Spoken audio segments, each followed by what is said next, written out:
جس دن یہ وائرنگ مکمل ہوگی، اللہ کا بٹن دبانا اور ہدایت کا آنا کوئی بڑا کام نہیں ہے۔ کوئی ہم سے کہے کہ ہدایت لاؤ تو یہ تو نبی نہیں لا سکتے، طارق جمیل کیا لائے گا؟ کوئی ہم سے کہے کہ ہدایت لاؤ تو یہ تو نبی نہیں لا سکتے، طارق جمیل کیا لائے گا؟ تو انہوں نے کہا یہ جتنے نشانات ہیں سارے مٹا دو، تو جنت البقیع کے سارے نشان مٹا دے، امہات المومنین کے، صحابہ کے، اہل بیت کے، آل رسول کے سب نشانات تھے، سب مٹا دے۔ انہوں نے کہا یہ سبز گنبد بھی توڑ دیا جائے،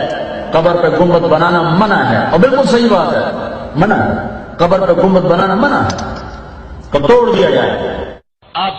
سوئے ہوئے تھے، آنکھ لگی، کبھی کبھی آپ چادر، ایک چادر اوپر ایک تہمد نیچے، آپ چادر اوپر لیے سو رہے تھے، کرتا نہیں، چادر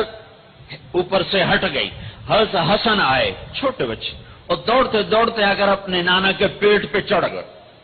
آگے ناف نظر آیا تو بچے کو یوں نظر جیسے یہ سوراخ ہے، اس نے وہیں دھار ماری، پیشاب کی، وہیں دھار ماری، پیشاب کی، اور جب پیشاب کی دھار ماری تو آپ کی آنکھ کھلی تو آپ چپ کر کے میرے محبوب کی بارگاہ میں آواز بھی بلند ہو گئی، سب اعمال برباد، سب اعمال برباد،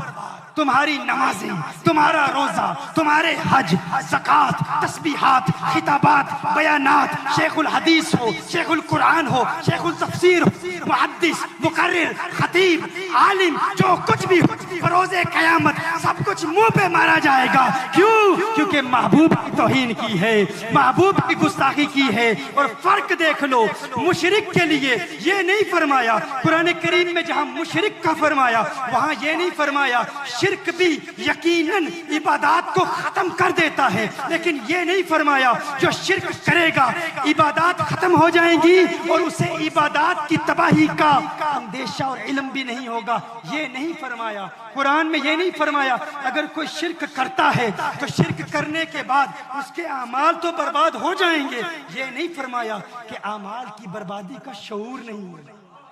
یہ نہیں فرمایا کہ اعمال کی بربادی کا شعور نہیں ہوگا۔ یعنی اگر کسی نے گناہ کیا، اگر کسی نے اللہ کے ساتھ کسی کو شریک ٹھہرایا تو عبادت، سارا تقوی وہ تو برباد ہو ہی جاتا ہے، لیکن یہ نہیں فرمایا کہ عبادات اور اعمال کی بربادی کا شعور بھی اللہ چھین لے گا، یہ نہیں فرمایا، کیونکہ اگر شعور ہوا وہ توبہ کر لے گا، کلمہ پڑھ لے گا۔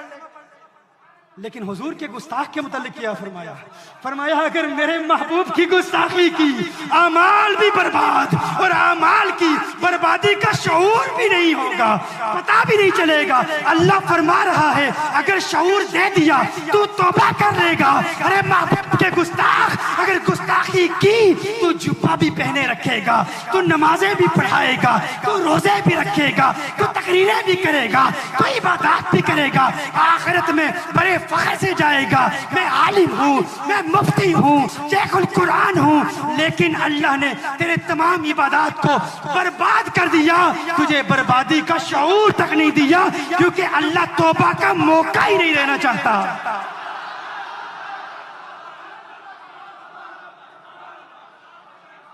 تو حضور کی گستاخی کا مسئلہ زیادہ خطرناک ہے،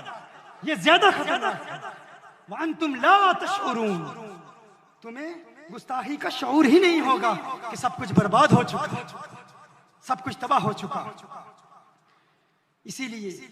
عشق کی آڑ میں ہم شرک نہیں کرتے، توحید کی آڑ میں توہین بھی نہیں کرتے۔